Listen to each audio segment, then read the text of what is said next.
这才是狮子头好吃最美味的做法。大家好，我是刘毅，马上要快过年了，今天跟大家分享年夜饭狮子头不一样的家常做法。咸鲜适口，营养丰富，老少皆宜。能吃肉，能喝粥，清淡不油腻，简单还做得高大上。大厨今天分享详细的做法，喜欢的朋友可以试试，学会在家你也是大厨。首先选择一块新鲜的猪肉，最好是选择前肩肉，吃着口感比较细嫩。今天这块肉是我们自己散养的黑猪肉，先直刀向下，然后再平推向前，去掉猪皮。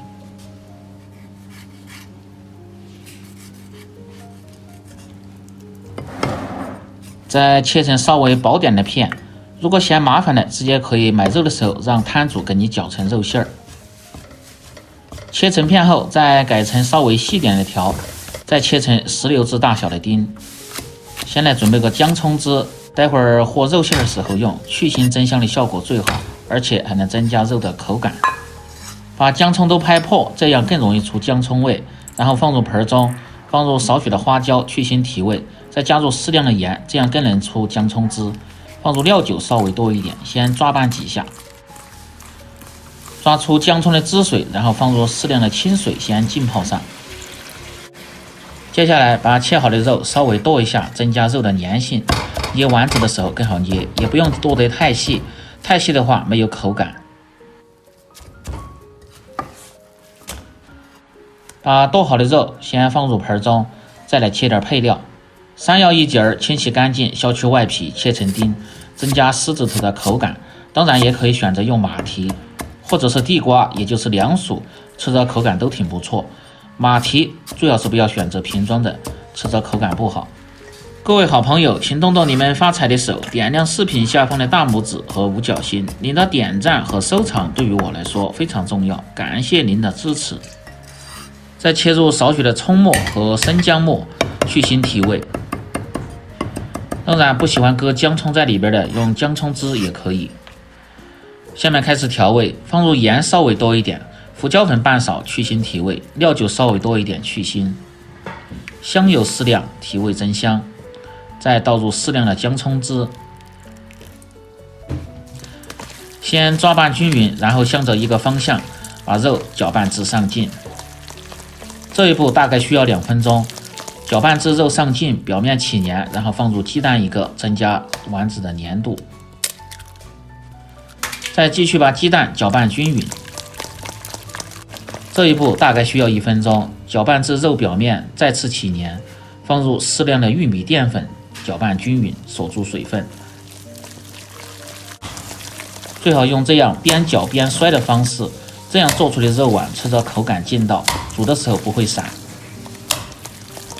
搅拌至肉上劲，表面光滑，像这样拿在手中，它不会掉下即可。再切点姜片和葱段，煮至狮子头的时候用，去腥提味。准备好后，下面开始下一步操作。起锅烧水，下面来制作丸子。准备1小盆清水，用手蘸上水，再来团丸子，这样做出的丸子表面光滑好看，而且还不会散。最好在手中稍微像这样多来回的摔几下，这样做出的效果最好。捏完后下入姜葱，狮子头一般1份的量为4个，当然你可以根据自己的喜欢多捏几个。再准备4片白菜叶子，给每一个丸子都放上1片。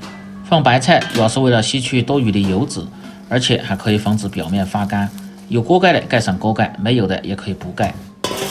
保持小火炖至40分钟，一定要小火，火大的话容易炖散。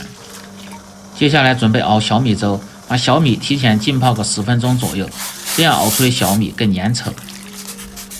今天做这个小米狮子头，小米的量稍微要多一点，熬出的粥让它稠一点，做出的效果才好。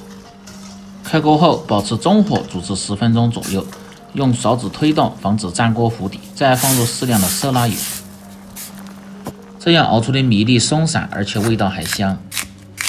接下来切配料，清洗干净的油菜切成粒，也可以用广东菜心，搭配颜色和营养。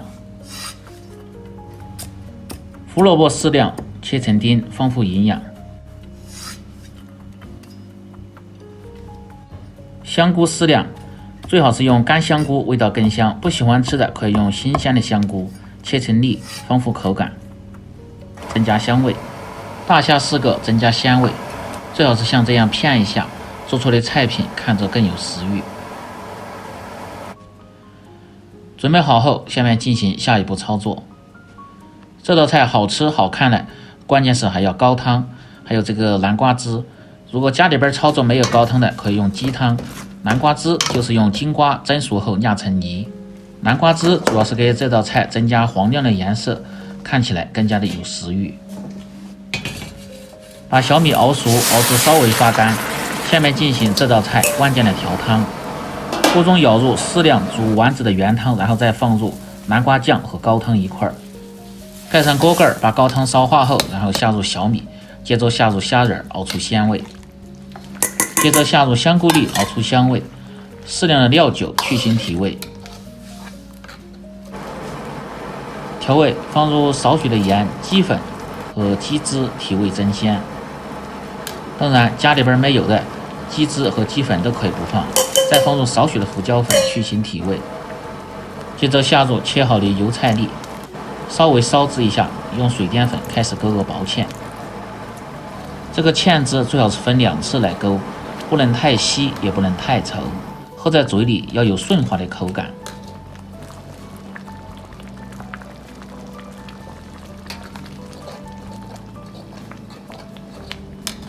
勾芡至稍微粘稠，最后再放入熬好的鸡油，提味增香。不知道怎么熬制的，可以看我前边视频。熬好后即可关火，接着把狮子头上面的菜叶剪去不要，放入碗中。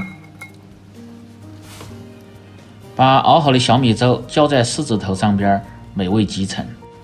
这样一道营养丰富、老少皆宜、简单还有档次的小米狮子头就做好了。更多家常菜，请关注刘毅美食。感谢您的支持，我们明天再见。